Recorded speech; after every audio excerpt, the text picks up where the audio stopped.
You're listening to the Mentors for Military podcast with your host, Robert Gowan and Bram Conley. Hey, Brad, how are you?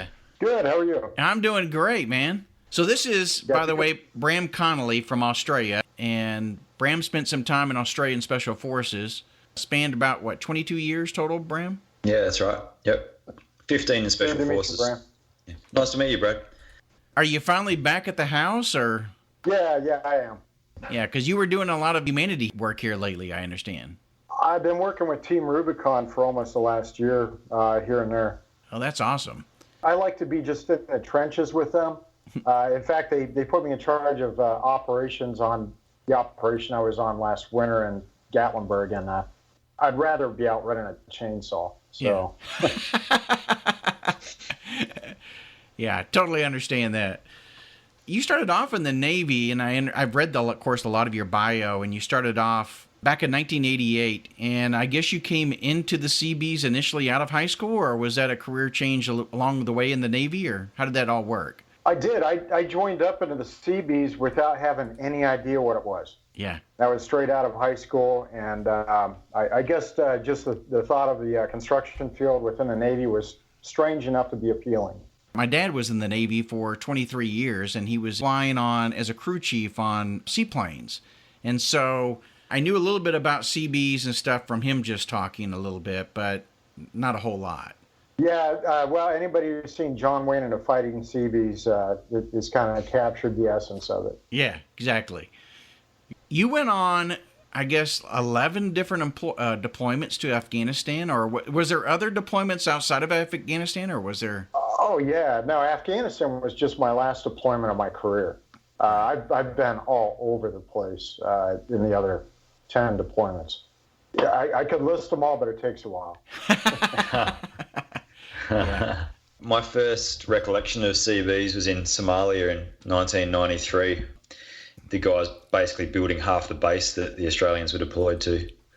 I think that was Naval Mobile Construction Battalion 40, which was my battalion. I was one of 13 people in that battalion, not in Somalia. I was stuck on the island of Palau. Oh, there you go. Yeah, no, there was some good guys there, and got some great memories of that trip and of the Americans in particular. And our first meeting with Americans, on our first deployment in since Vietnam. So. Oh yeah. I didn't hear too many good things about that Somalia deployment. They were a little bit upset at me because I was in a tropical paradise. Yeah, you didn't miss that much. It was a tough one. So after spending your last deployment there in Afghanistan, kind of tell us a little bit about what happened there that caused you to then start this whole pilgrimage on the Camino de Santiago, and I hope I'm saying that correctly. Yeah, that was Camino de Santiago. Okay. So now Afghanistan, it was a tough deployment, but I was in Special Forces. I was just kind of a regular guy. I did a lot of missions, and Ghazni province is not too many people had heard about it, but it was not a very nice place, and it got continually worse. So over the course of my 9-month deployment, I did 69 missions, and it just got worse and worse, and that wears you down. It certainly leaves a mark on you, that constant pressure. And so I retired a couple years after I returned from there, and all my plans fell through. I wasn't sure what to do with myself, and I was in a very typical downward spiral. And so one day I just ended up on a one-way flight to Europe and threw on a backpack and started walking. So was it part of the transition cycle then, of coming back and really trying to assimilate and the difficulty of trying to do that? Absolutely. The difficulty after that many years of wearing a uniform and being in a military organization, I found that fitting into just being a regular civilian was incredibly difficult. It didn't work for any number of reasons. Yeah, we've had a couple of guests. As a matter of fact, our last two have been on the topic of transition, and I wrote a book about it as well, following my own military transition and a number of years being out in the private sector. It's not only a struggle in terms of just trying to assimilate in terms of maybe having spent deployments away from family and in different environments and combat zones, but it's also as much of trying to have the private sector understand who you are as an individual that served the military, because many of them have never had a family member that served or just not that close to it to understand why an individual would do that and what they come away with as they bring back into the private workplace. And there are a lot of good traits that we bring back. Oh, absolutely. I found that I had little to nothing in common with a lot of the people. And, I came back to a very rural part of Ohio. There's not many veterans. And I simply had nothing in common, nothing to talk about. Looked at me like a weird guy. So did you grow up on a farm and everything out there as well? No, I grew up just outside of Columbus. But yeah, always around farm country. I've always called this place home. Yeah. So. After you separated and you couldn't assimilate, we had a guest on that talked about taking a year off after coming back to really find yourself and to determine what your purpose or passion really is. It's hard to try to take in everything that's going on back here in the private sector that's at a much slower pace, obviously. And so what in the world possessed you to all of a sudden decide to go on a 500-mile trek? I just wasn't sure what to do with myself. I ran out of interest in even trying to find something to do with myself. So I decided, what the heck, I'll just walk this ancient Camino de Santiago and see where it leads, if anywhere. And I was in a pretty bad state of mind, as you can imagine. I simply really didn't care where I was going to go. Right. Tough when you have that separation from, what I can only imagine was a high-performing team, and you had a lot of responsibility, and then suddenly you're separated from that, and now there's just you and your thoughts, and that can be pretty rough. Oh, Brown, that is a huge part of it. You lose your identity, and after spending over 22 years, and most of the later half of that, I didn't have a first name. My name was Senior, and then just overnight, it's gone. It's vanished. Yeah. And you're not even sure how to dress yourself every day. Yeah. Well, I think what Sebastian Younger talks about that in Tribe, in his book Tribe, and he goes on about how you're in those high-performing teams and you've got all this responsibility, and you go from being, the big fish in a little pond to suddenly a little fish in a sea, really. Yeah. Yeah, it's tough. Yes. Yeah. So that's what I was facing. That's what I was going through. And I probably could have handled it better. I could have probably looked for some different avenues. But, the Camino actually worked very well for me. What were some of the things that you discovered through this journey about yourself and about maybe even what your purpose or passion was to be in the future? Yeah, well, I still don't know what I want to do when I grow up. I'll answer that. Well, we all are that way. Well, I'll tell you what, you've written a smashing book on your way there. Oh, thank you. I did decide that I wanted to share my story. That was one of the initial things I discovered on the Camino. I quickly realized that it was an incredible journey, and it's so rich in history and the social part of it. That aspect is really unusual too. And that was the first thing that really affected me, is I felt out there I was kind of stripped of some internal barriers, and I was able to reconnect with humanity. And I found that was a huge obstacle that I was able to get past. How many people end up going on this pilgrimage every year? Wow. It is just now coming back to the numbers that we're walking at in the Middle Ages, and that number's getting close to 300,000 annually. Wow, I didn't realize that. Yes, obviously, mostly it's European. I met people from Japan and North Korea, all over the world. It's really an amazing cross section of the planet Earth, and you kind of you have to catch yourself, because I was very judgmental. I would get a first impression, and I found out on the Camino I was usually wrong. So I had to get over that. Yeah, I bet.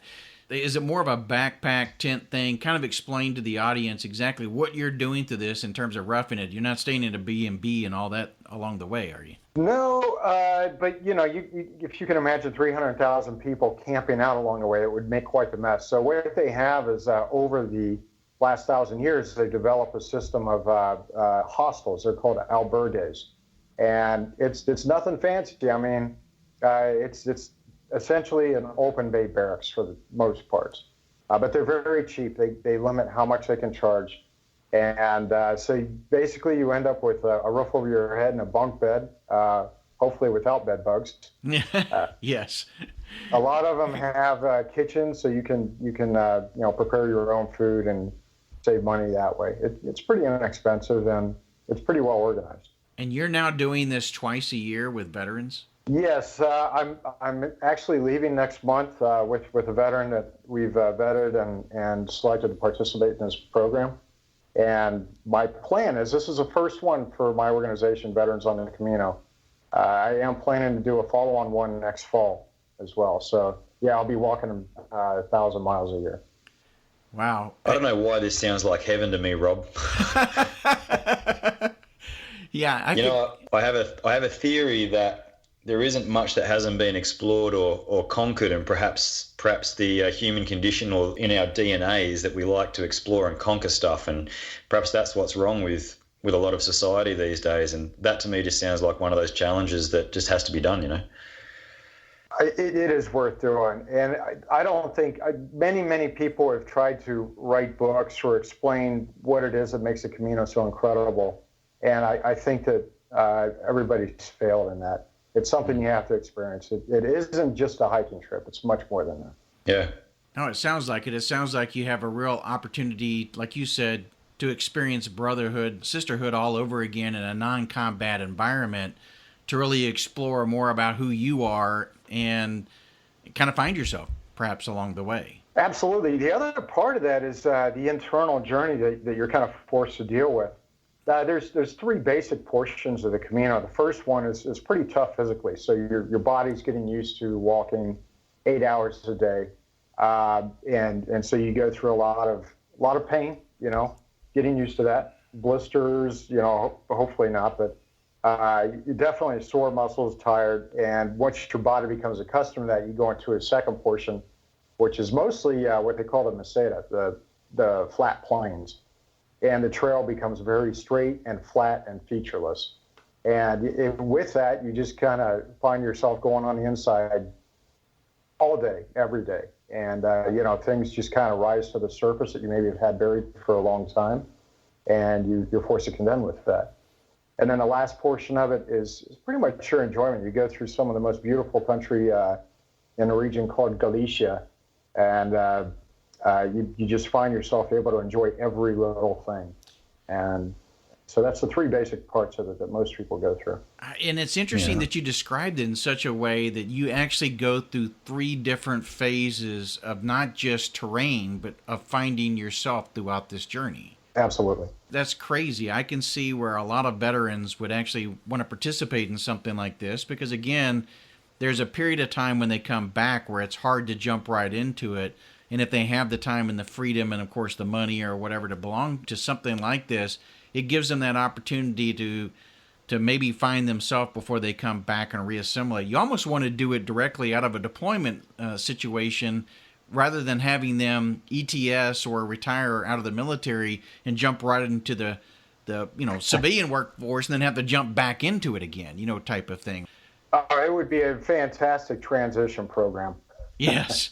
Yeah. Well, and I mean, a lot of the guys are in shape as well, but when you're talking about this type of trek, I can definitely see that not everybody is going to be conditioned for this type of strenuous activity, like you'd mentioned. You almost need to see yourself prepare. Waking up 3 or 4 days into it and then looking around and wondering where you've left your rifle or, Oh, you find yourself, dude. You find yourself muttering cadence to yourself. I mean, it's crazy something you go. Yeah. Oh, we've all got that happy right, place you've got to go to. You do a lot of that, looking for that happy place. Yeah. And there's times, honestly, a number of times that I stopped and I was like, what am I doing here? I should just go to the nearest town, find a bus station, and get the heck out of here.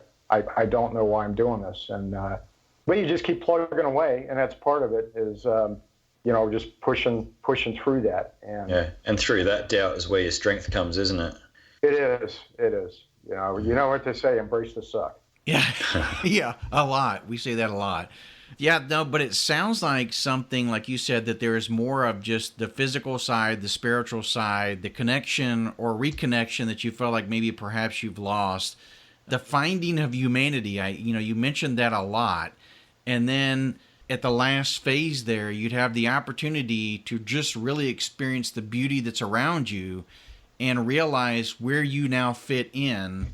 Whether you know exactly what your purpose is, at least now you may find a way as an experience maybe to find grounding, or you're now grounded, which is some of the things we might find is that we feel like we have lost our tether. We've lost that grounding. Sure, absolutely. You find that you do have commonalities with the human race. You're able to kind of step back from this intense velocity you've been living your life. And it forces you to simply slow down, connect with people, and appreciate. And you develop some great friendships along this, month of walking.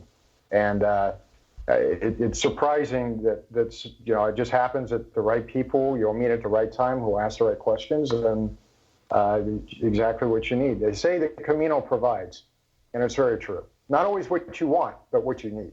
Yeah. So are you totally checking out as well as in terms of any type of contact with family, Wi-Fi, those types of things, or how much are you actually getting into this in terms of disconnecting? The first time I walked it, I did. I totally unplugged. I wanted nothing to do with anybody. That's what I thought. So I told everybody, hey, I'm vanishing, and I didn't really communicate at all. However, there is Wi-Fi all along the Camino, and it's very easy to stay in touch. In fact, I go there on one-way flights, and I wait till I'm about halfway done before I plan my return flights. So that takes the pressure off of worrying about having to make it to Santiago by a certain day. You walk as fast or as slow as you want. And but yeah, you don't have to unplug. I don't recommend people use iPods or things like that, because you're potentially missing an opportunity to meet somebody who's very interesting, and also your mood is influenced by music. So I stay away from that kind of thing. I just listen to what's around me. So electronics, I stay away from, but yes, you can keep up with things, pay bills, Skype with your family. You can do all that stuff. Yeah, it's interesting that you said about playing music, because a lot of people, of course, when they exercise, tend to put headsets in, and they believe they're kind of checking out. But on a journey like this, it seems like you'd really want to be into the moment so that you can experience what's happening right now. I'll tell you right away, a lot of people don't agree with my philosophy on that. I'm a little bit hardcore with my stance on it, though. Does that mean you rip the headsets off of people and tell them to just be here now? I thought about it, but no. Yeah, for sure. What made you all of a sudden decide to write this book? What was it about the journey that said, okay, I now need to share my own experience with the world? Mm. Yeah, I was. Pamplona is one of the. That's the first city you come to, really, and it's about a week into it, and I knew by that point that, like I said, this journey was going to be something out of the ordinary. There was going to be life changing. So I determined then that I was going to take careful notes, keep a journal, write things down as they occurred to me, and I felt like I wanted to share my story, not as another Camino book, which there's plenty of, but the Camino from the perspective of a veteran who had just recently been in Afghanistan and been through some of those traumatic experiences. And I wanted to hopefully reach out to some of these veterans that are struggling and say, hey, here's an alternative. You don't have to go get a prescription to play on the symptoms you're having. Here's a way to actually go to the root of what's bothering you and work on it. No, I think that's a great approach to it, because I think what a lot of people end up doing, of course, is trying to find themselves is part of the reason why they're struggling, because they're a new individual, not to mention some of the people that surrounding them, family, friends, and such, don't see them as the same person as they were before they left into combat or deployment. And so it's these two struggles that this individual is having. And at least in talking to a lot of people who struggle with PTSD, it sounds like a lot of the things that they end up dealing with as well is the counselors that perhaps don't understand this same situation because they have not experienced it themselves. And so they end up doing what most counselors do and prescribing medication. And then once you start taking medication, it may start other physical problems where you're now taking medication to counter those medical problems that the first medication has caused. And it ends up exasperating the whole situation. I can definitely see where if there is an opportunity where you could just check out mentally for a moment and experience what's around you and find yourself, I can see it being very healing. And the fact that you're not necessarily in your normal environment. You're in an environment like Spain where you're not accustomed to being in that type of, whether it's language, surroundings, all those types of things that provide you that opportunity to really, experience it if you allow that to happen. Yeah, you've got to get yourself out of your comfort zone, and it's taking that leap of faith. That's an important part of it. I think you pointed that out pretty well. You have to kind of take that step, and that leap of faith is really important for this process. And I'm teamed up with the Dr. Heather Warfield, and a psychologist, and so she's doing actually the clinical study portion of this program. And this is her passion. This is what she does. So there is an actual study that's being conducted on this as an alternative to other types of treatments. Wow, I love how it's an alternative, but realistically, it's the approach that's being used for millennia. Because the issue we have now is that people are involved in traumatic experiences, and then they don't talk about it, and they bottle it up, and then they go through the rest of their deployments.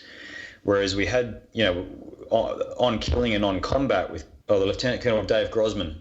Dave Grossman talks about, being able to talk immediately after an incident, and that's the best form of counselling.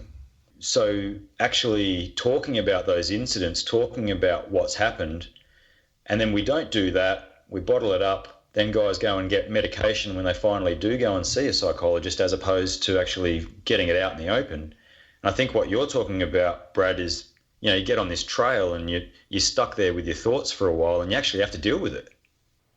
That's a great point. This is not a new way of going about this. In fact, a lot of this road was built by Roman legions. So if you can imagine this legionnaire, they went and fought this horrendous battle, and then they, walked back on this road that they built. And that time that it took to walk it, well, it's the same as the time that it takes to walk the Camino. You're walking it. And that was their decompression time. It's only, it's always been like that too until recently. So now, that movie, The Hurt Locker, when he goes from Iraq, and 24 hours later, he's walking down an aisle in Walmart looking for cereal. And it simply didn't calculate it. You could see this utter lack of confusion. And I think that's a result of not having that time to walk it out, talk it out, and work it out. Yeah. So it's nothing new, but we've gotten away from that with technology. Yeah, and you think about any of those big battles or anything that you've been a part of, or any of those big actions, and the after action review, walking back to the vehicles or walking back to the pickup point with the helicopter, you're around all of the mates, all of your friends have been involved in the same action, you're all talking about it, and then suddenly you just stop talking about it because now you're back in the barracks, and then you're on to the next thing. Yeah. I mean, the distance that you guys are traveling is simply amazing. I mean, some people are going to listen to this and they're going to go, okay, Brad, how come it just can't be, 100 miles? Why does it have to be so sinking far? I can't find myself in 100 miles. And you know what? It can be 100 miles, but I feel like I said, there's 3 phases to the French Camino, which is the most popular. There are many different Caminos. The French Camino is certainly not the longest, but I feel like the French Camino is one that's best suited for this program, because of those 3 phases that you go through, because of the Meseta, because of Galicia, because your first day you spend crossing the Pyrenees, and that's a crucible in itself. Wow, so that's tough. You can trim it out and just do the 100, but not in my program. Yeah. Tell us a little bit about how you founded Veterans on the Camino then, how you put that together, and who you might be partnered with. You mentioned a psychologist that you're working along with, but who are some of the other organizations or stuff that might be supporting you? And then, of course, how can people find out more about that? Well, right now it's in its infancy. I have a board of directors that includes psychologists, myself, and there's an attorney. So I have a pretty professional board of directors. Other than that, right now, it's still very new, very fresh. We're still working on the 501 application, so that'll be in very shortly. Right now, I'm relying on donations from GoFundMe and also on my website. So partnerships-wise, I don't have too much of that. It's still, we're still working that out. It's going to take a little time to develop, Right. but I'll get there. Yeah, absolutely. Where are some of the ways that people can learn more about Veterans on the Camino in case they want to get involved? Sure. The best way is to go to the website, veteransonthecamino.com, and there's a blog there. I'm going to break my own rule of being, electronic silence. And because this one's not for me. This is about Tyler, the kid that I'm taking with me. You can read about some of his history, find out why he's going on Camino. He's a great kid. He's having a heck of a hard time. He's struggling. So he's a great candidate for this thing. And I'll be blogging about him. I've already been kind of introducing him on the website, and I'll be discussing a few things as we go and talking about places we go, things we see, and how he's responding to it. So I think after this podcast, you might have a few Australians travel over. Thank you for bringing that up. This is not just American veterans that are able to participate in this. Any of the I was in Fob Gosney, and I was there with the Polish. So as far as I'm concerned, if you're a coalition veteran, you are more than welcome to apply for this program, and I would love to have some different countries represented. Well, Australians love to travel, and the problem is you put that out there, you might find you've got a lot of Australians on your doorstep, and 1,000 miles is nothing for us. Come on. I know. Actually, just last spring I walked what's called the Camino Norte with a guy from Australia, and then just a month ago he climbed Mount Everest. So. Wow. Yeah, I know what you're saying. There's a lot to be said for pilgrimages, for mental health. I think, honestly, it's not just about, I want to go there and deal with some issues that I've had from operational deployments and, the death or destruction that I've seen and this, that, and the other. But it's also just one of those things of, we talked about disconnecting from your iPhone, your iPod, and your everything. But it's more than that, isn't it? It's just escaping society and just being with yourself for a while, because most of us don't even know who we are because we don't sit down and talk to ourselves. You're that bombarded by stimulus. Rob, we're doing this, mate. I just want to do it to see Rob broken. I just want to see him hurting. I was going to say it's the whole Australian Special Forces US Ranger sort of rivalry. Let's do this. Right. It's great that you're taking Tyler in. Tyler's background is Army, Navy. What's his branch? He was in the Army. He was in the Army. Yep. Yeah. He was in the Army. He did 2 deployments. One was Iraq. The other was Afghanistan. He was in for 7 years, and he's struggling with a few issues. Well, it'll be great to read about his journey, your journey with him through your blogs that you're going to be putting out as well. Are there going to be any of the video blogs, or are they just written, or what's your plan? Okay, well, I'm struggling with technology a little bit, but I'm going to try to put together something that's short and sweet and yet interesting and relevant. Yeah, so that'll be great. It may be just photos, but I've always carried a very big, heavy camera with me. This time, I think I'm going to rely just on my phone. So we'll see what I can put together. Great. And you've kept journals most of your career, haven't you, Brad? Like, that's been something you've always done. I have, absolutely. I think that's common to almost everybody in the military, is to keep that little journal, and that was very relevant. I kept detailed notes in Afghanistan. Every mission, I talked about everything, and mostly it was for the logistics of it. When we were talking about the SMEAC and going through that stuff, it was just a matter of course that I was taking notes on everything. So I had a great journal from Afghanistan when it came time to sit down and write the book. Yeah. And so on the trail, you keep a daily journal, or? On the Camino, no. It's really, I keep it in my pocket. It's very handy, and as something occurs, I just sit down and write it down. There's no reason to wait to the end of the day. I just keep it going whenever I feel like it. Sometimes I won't write at all one day. Yeah. I think a journal is a great thing for anybody to have, and especially somebody that's going through what you're talking about, or an individual that's going and coming back from a deployment. I think it can really be beneficial. I've kept the journal as well. I think it's one of the great things. I'm also on Facebook. You can look up Brad Genereux, and you'll find my author page on there. My book, A Soldier to Santiago, is available on Amazon, and the publisher's working on putting it out in ebook. It's website's the central point. You can find it all from there. Sounds great, Brad. Thank you so much for joining us on the podcast, and appreciate you taking the time out, and good luck on the next journey, especially working together with Tyler. Hey, thank you very much. Thank you for listening to our podcast. You can follow us on Twitter, Instagram, and at Facebook by searching at Mentors, 4 MIL, and please subscribe to our podcast. It's free, and it ensures you're the first to hear our latest podcast show.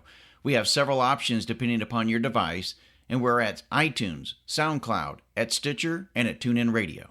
It doesn't matter whether you are searching for your passion or purpose, finding your way through a military or civilian career, working on your fitness, or just about to climb Mount Kilimanjaro. Get after it.